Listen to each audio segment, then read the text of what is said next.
I decided to do a Title IX self-audit of Park Hill South High School.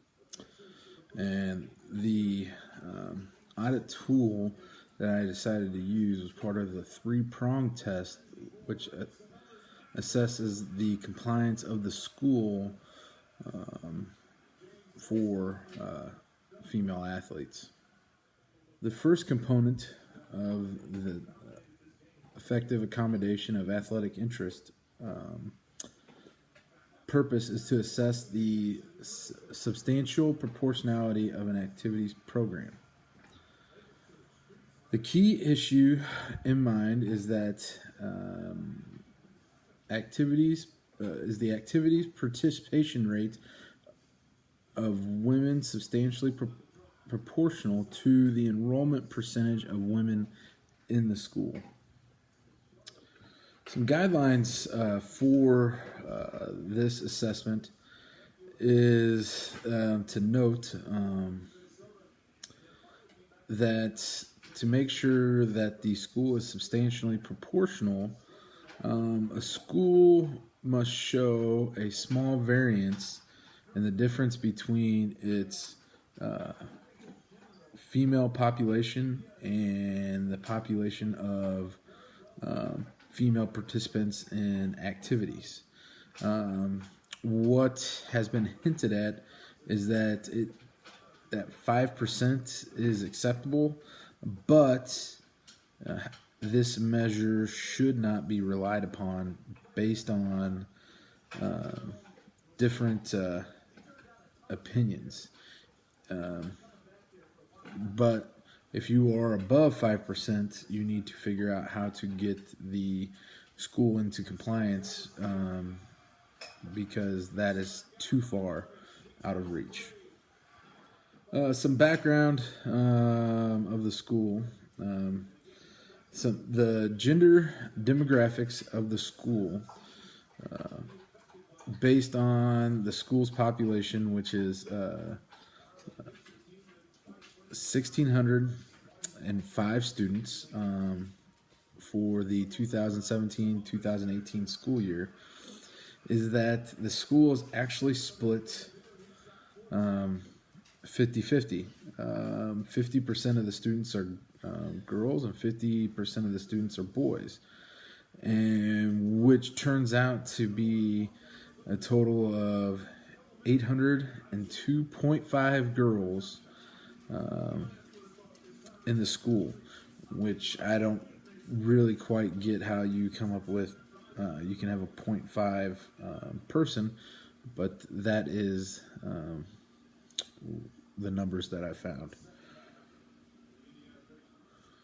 In total, almost half the population of the school participates in an activity, which there are about 794 total students. And in that,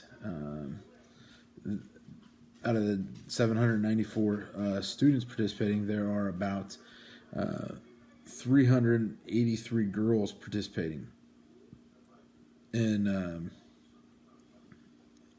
activities, compared to the boys, which is like 411.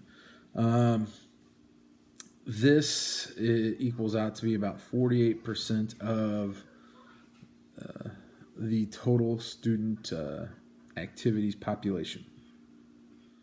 When taking a look and using the substantial proportionality assessment, there's a total of 5 steps that need to take place.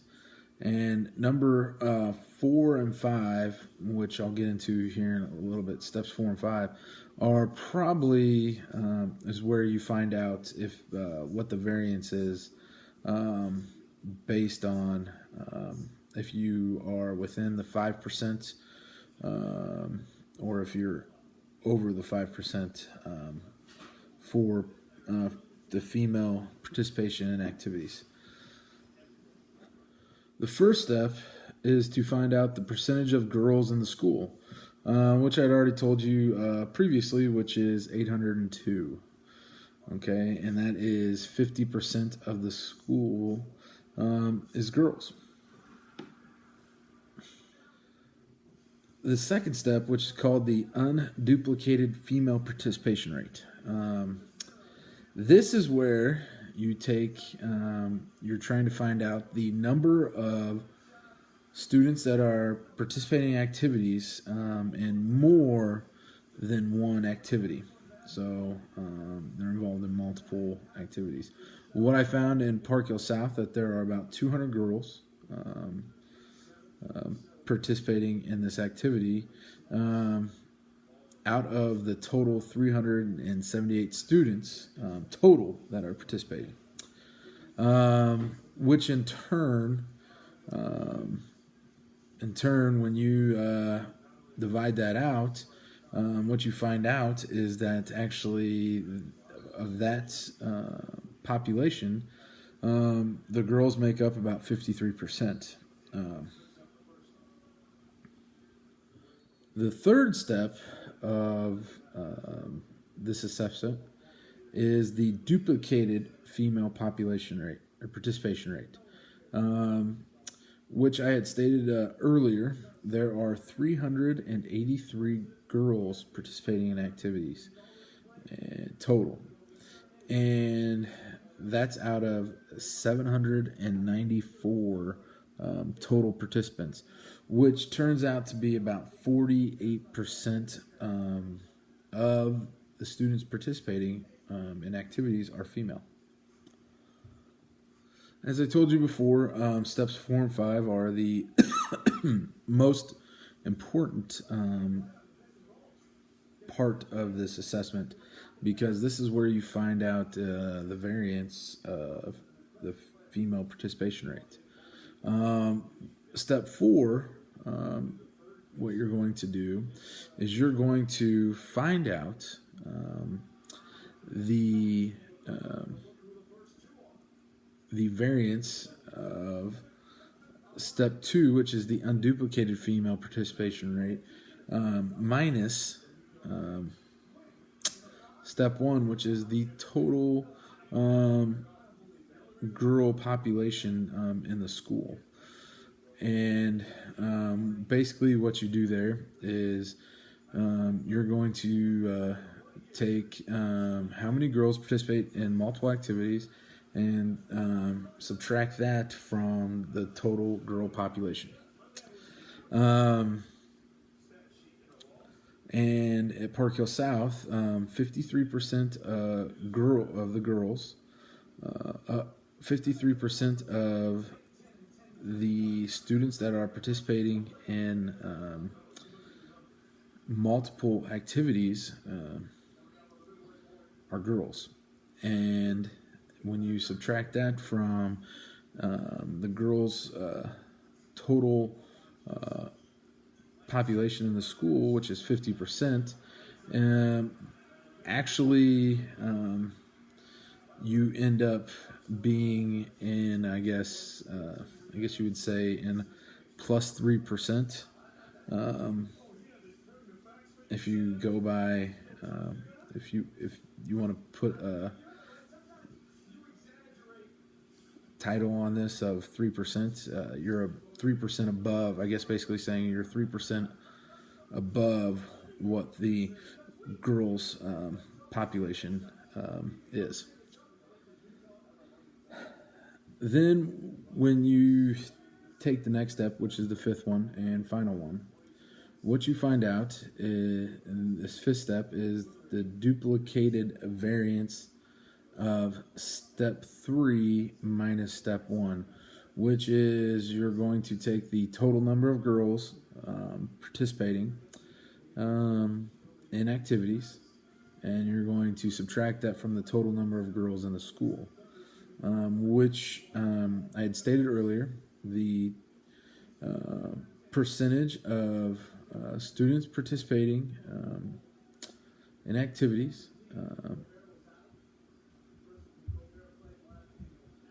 was 48% girls. And then you subtract that from the school being split 50-50. 50% of the school is girls. You end up with a minus 2%. So you're at about 2% below the girls' population,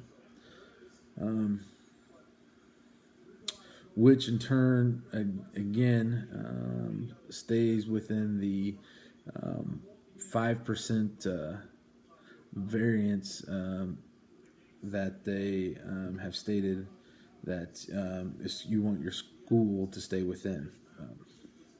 Even though technically you want it to be exactly equal and you should have a zero variance, which is really difficult to have because you're no telling what are interests of people participating and what aren't, and what are the availability of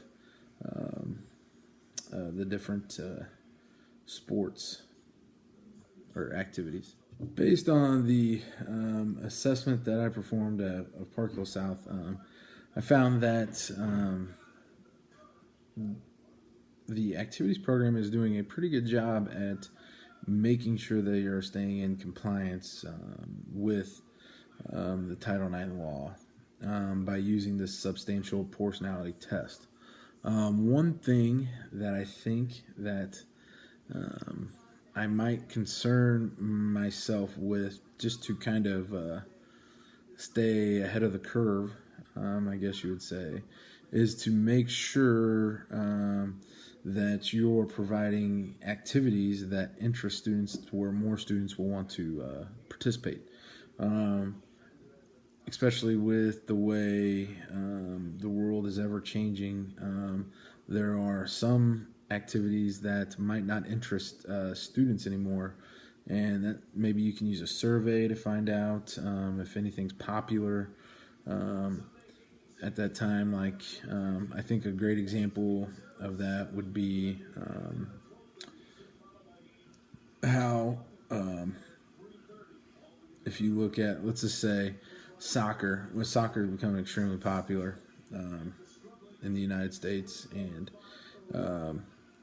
take a look at maybe how maybe softball is not as popular.